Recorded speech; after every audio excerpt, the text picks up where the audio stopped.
What's going on, guys? Welcome to Everything Always. My name is Michael Roman, aka Allfires. Now, it sort of feels like a little bit of a meme to talk about Robert Downey Jr. ever returning as Tony Stark, or Tony Stark ever showing up in the MCU again. It feels like the door has been permanently shut on that, both as far as the studio and the narrative. I even have my own theory I've been working on since late last year.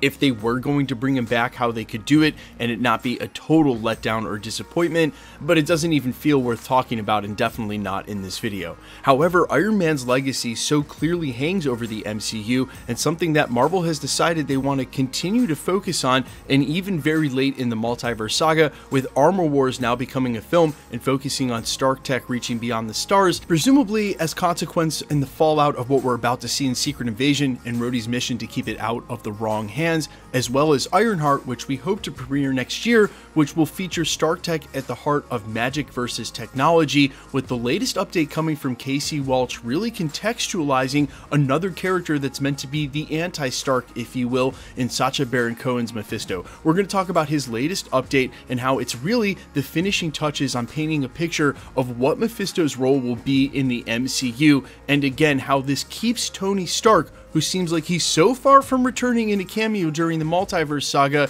at the forefront of their imagery and even their narrative over the next 2 or 3 years. We're going to break it all down: Tony Stark's everlasting legacy in the multiverse saga, what it means for Mephisto, and whether or not we'll ever see Tony Stark again. But first, if you could grab the subscribe button. We do daily Marvel content at the channel, and that's all we do. Everything from official Easter egg breakdowns, trailers, and reviews, to the occasional industry insider report and everything in between. So if that sort of thing's for you, hit the subscribe button, leave a comment down below. That will automatically enter you to win our ongoing PS5 giveaway. The next one is right around the corner to coincide with Secret Invasion. Again, all you got to do, be a sub, leave a comment on this video if you want, stick around to the end of the video. We'll get into all the giveaway stuff again there. Okay, so it was confirmed by the trades that Sacha Baron Cohen has been cast in the MCU, and at this point it's pretty much corroborated and confirmed he's playing Mephisto in the upcoming Ironheart. Again, a show that Marvel Studios last year at D23 showed a first look trailer for, and said that the entire show would be based on magic versus technology. But it appears as though, and for a little while, they're going to pair the two in the same character, Mephisto. Last week it was heavily reported that he will be revealed as the one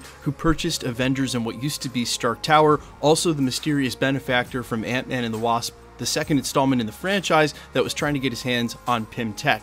Now today, coming from industry insider Casey Walsh on Twitter, he reported that Ironheart won't be the only one who gets her own shiny mechanized suit, implying that Mephisto will also have an Iron Man suit of his own. So it's not enough that he's now in Stark or Avengers Tower, but he'll also have a suit. And when you imagine Sacha Baron Cohen playing that Mephisto and in an Iron Man suit, there are some strong Tony Stark vibes with him, or rather, should we say anti-Tony Stark vibes. Now, what does this mean? Really, it means two things. The bigger picture implication is that in spite of not having a Norman Osborn in the MCU to take center of Dark Reign, they're going to use Mephisto instead. And so everything that's been happening, especially in this next part of Phase 5, where you're going to see the rise of a lot of villains in place where there should be power. For instance, starting right now with Secret Invasion and the Skrulls, we're also going to see Daredevil, where it's presumed that Kingpin will be running for mayor based on some of the set shots and plot rumors we've already heard. You'll have the President of the United States being Harrison Ford, who's Thunderbolt Ross, who we know will be the villain in Red Hulk, and he'll also be running the criminal organization, the Serpent Society, who's in place of what will be the Thunderbolts, presumably both working under Vale. You have all of these supervillains rising to power, and it's going to be in the power vacuum that'll have been revealed to be Mephisto all along, basically working from behind the scenes as the architect to continually destabilize the world. And of course, I think there will be some crossover there. What's been happening with the multiverse saga, perhaps it'll be revealed that what's been going on with Kang and the multiverse breaking has allowed Mephisto to sort of rise to power in this opportunity. But as far as what's been going on with the street level through line, that narrative, you can sort of look at it as independent from what's been going on with the Celestials, Kang, the multiverse. Those are really two different realms. They may have some crossover, but a long time ago, Kevin Feige told us that there would be two distinct through lines, one sort of in the greater cosmic, the other sort of on the street level hero. And now that we know that Sacha Baron Cohen will have all of the imagery of an anti-Tony Stark,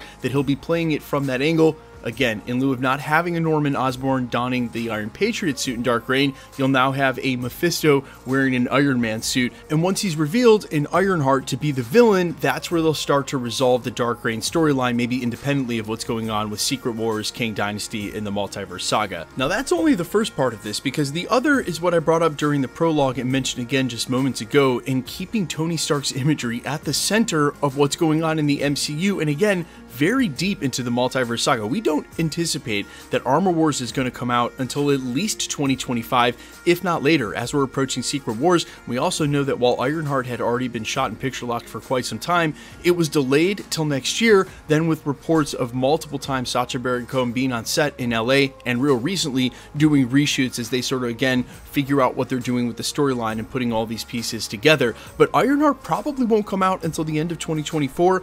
Armor Wars at the earliest 2025, and that's again as we're approaching Kang Dynasty, as we're approaching Secret Wars, no quote-unquote Tony Stark in sight, yet all of this imagery, all of this stuff regarding Tony Stark's legacy as we're getting to the end of the Multiverse Saga. So while I don't think it guarantees he's going to show up as a hologram in Ironheart or during the Armor Wars movie, while I don't think it would be at least quote-unquote worth it to have him show up before Secret Wars, and what I mean by that worth it is there's a lot of money and connotation now with bringing Robert Downey Jr. back, especially it wasn't going to happen if Armor Wars was a TV show. Disney Plus is not the place, that's also not the place you spend Robert Downey Jr. money. Now that it's a film, that door is open, but considering all of the quotes and real recently about what they're looking to do, it doesn't sound like they want to bring RDJ back, or that even he might not want to come back regardless of what the money means. But you have to imagine though, all of this imagery, keeping Tony Stark in the forefront of what we'll be thinking about as we approach the end of a multiverse saga that includes many multiverses, with the opportunity for every character to show up,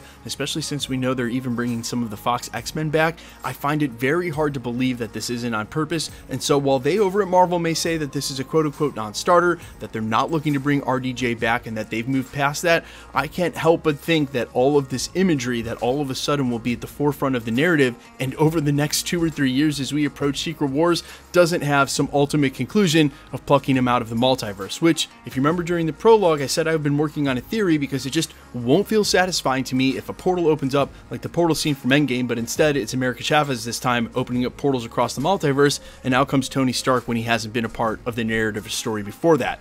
Except here we are, talking about him being a part of at least 2 projects that are going to show up right before Secret Wars. So you guys tell me, is Marvel looking to bring Tony back? I am all ears. Do you even want that to happen? And if so, how would you like to see him return into the MCU? Quickly, let's get into the giveaway stuff before I let you go. Alright, we are still giving away a PlayStation 5, but instead of subscriber milestones, we're now giving away one to coincide with every major release from Marvel, TV shows and films. The next one is Secret Invasion in just a couple of weeks. If you want to be entered to win, all you have to do, hit the subscribe button, then leave a comment down below, because it's truly random. The more videos you comment on, the better chance you have of winning. All winners will be announced live in videos with my voice and the comment shown on screen, so please be safe and vigilant on my channel, really any channel or any platform. Report all comments that seem suspicious or are fishing for information claiming that you've won a prize. My name's Michael Roman. You can find me in a couple of places, Instagram and Twitter at I'mFires. You can also find me on Spotify, YouTube, Amazon, Apple, iTunes, wherever you listen to original music under the name All Fires, with music of my own. And while I'd sincerely appreciate you checking that out, thanks for checking this channel out. Stick around, we'll be posting again real soon.